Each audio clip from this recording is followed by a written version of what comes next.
Antara mitos kuno, ada raksasa yang dipanggil Sphinx. Sphinx memberikan teka-teki kepada semua pengembara yang ingin melaluinya. Jika mereka tidak dapat menjawab teka-tekinya, dia menelan mereka.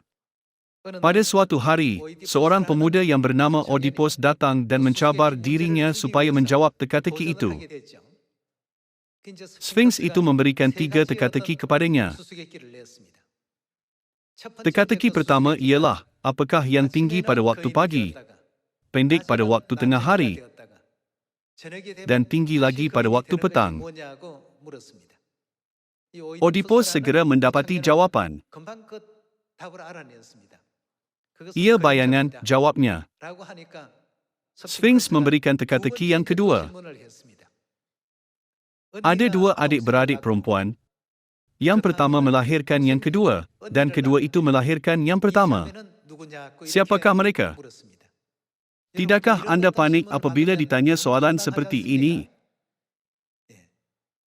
Namun, Oedipus segera memberikan jawapan.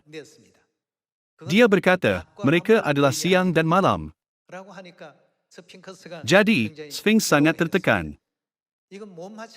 Tiada orang yang sepatutnya tahu jawapannya, tetapi dia tahu.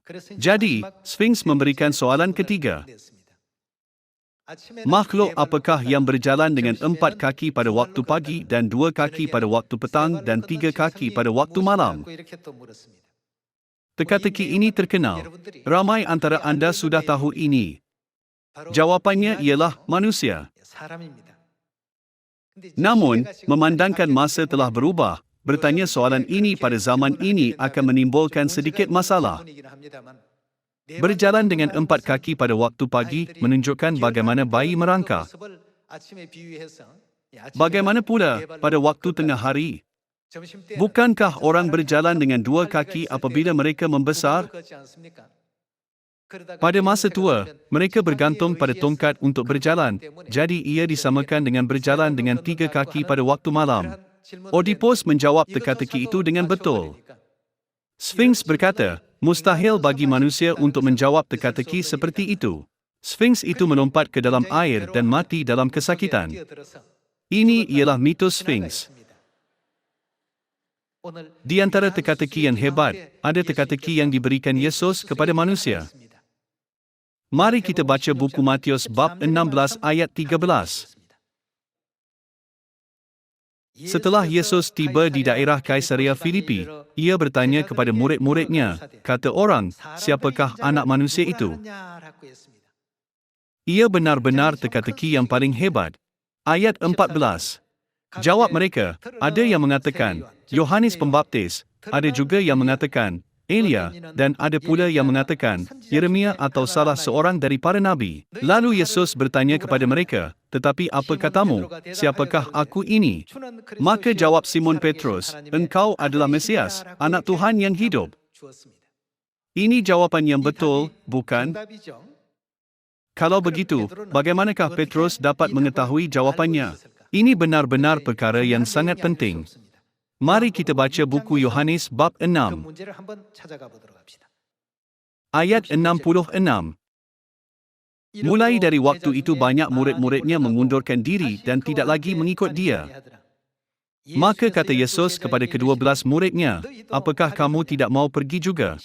Jawab Simon Petrus kepadanya, Tuhan, kepada siapakah kami akan pergi? Perkataanmu adalah perkataan apa? Perkataan hidup yang kekal, dan kami telah percaya dan tahu bahawa engkau adalah yang kudus dari Tuhan. Perkara yang paling penting bagi Petrus untuk mengenali Yesus ialah perkataan kehidupan kekal yang diberikan oleh Yesus. Bagaimanakah Petrus dapat memahami bahawa perkataan Yesus adalah perkataan kehidupan kekal? Mari kita baca buku Yohanes bab 6 ayat 53 untuk mengetahui caranya. Maka kata Yesus kepada mereka, Aku berkata kepadamu, sesungguhnya jikalau kamu tidak makan daging anak manusia dan minum darahnya, kamu tidak mempunyai hidup di dalam dirimu. Barang siapa makan dagingku dan minum darahku, ia mempunyai hidup yang kekal dan aku akan membangkitkan dia pada akhir zaman. Sebab dagingku adalah benar-benar makanan dan darahku adalah benar-benar minuman. Barang siapa makan dagingku dan minum darahku, ia tinggal di dalam aku dan aku di dalam dia. Sama seperti Bapa yang hidup mengutus aku dan aku hidup oleh Bapa, demikian juga barang siapa yang memakan aku, akan hidup oleh aku. Inilah roti yang telah turun dari sorga, bukan roti seperti yang dimakan nenek moyangmu dan mereka telah mati. Barang siapa makan roti ini, ia akan hidup selama-lamanya. Petrus selalu mengingati ajaran ini. Memandangkan Petrus mempunyai kesedaran yang mendalam bahawa tiada orang kecuali Tuhan dapat mempunyai kehidupan kekal. Dia mengenali Yesus Kristus dengan betul bahawa dia ialah Tuhan walaupun dia datang ke bumi ini dalam badan manusia.